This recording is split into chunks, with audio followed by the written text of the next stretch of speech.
Good morning. Welcome to Morning Love, episode 95. It's your daily dose of love, hope, and encouragement from here at Buckwheat Farms, Magic Emporium and Ballroom.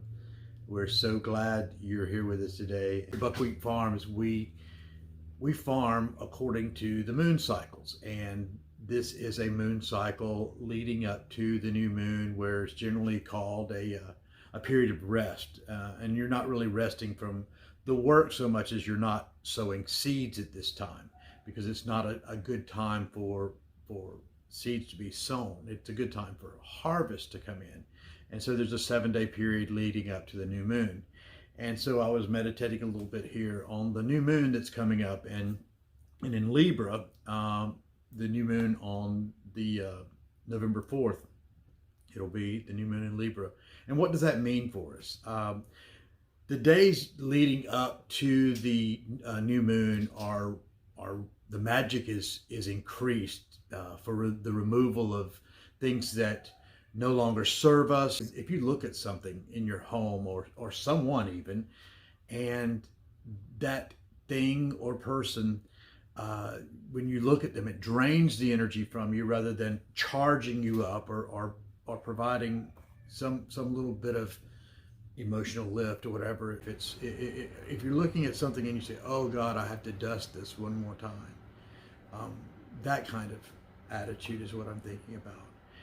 If that's the case, then it may be time to get rid of those things or people in your life, because what's happening during this time of Libra, of a new moon in Libra, is that spiritual and emotional equilibrium is trying to be established. And with that, there's going to be some dark, shadowy stuff that comes up. And that's where those draining emotions are from. As those wounds begin to be reopened, or I've got just as an example, I tore a muscle in my groin. It's a sartorius muscle back several years ago, and now there are some times when I'm fatigued, that very injury, that place of injury will ache, and so that's what'll happen here, is these spiritual darknesses come up and are come to the surface. It's time to do a little skimming, and kind of like taking your pool skimmer and skimming it off the surface. And again, whose thought is that? Using the exercises that we go through, with whose thought is that? Whose idea is that? And always coming from a place of self-love.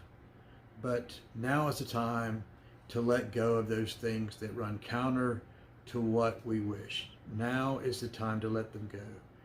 Mediating peace with someone who only desires war is futile. Namaste.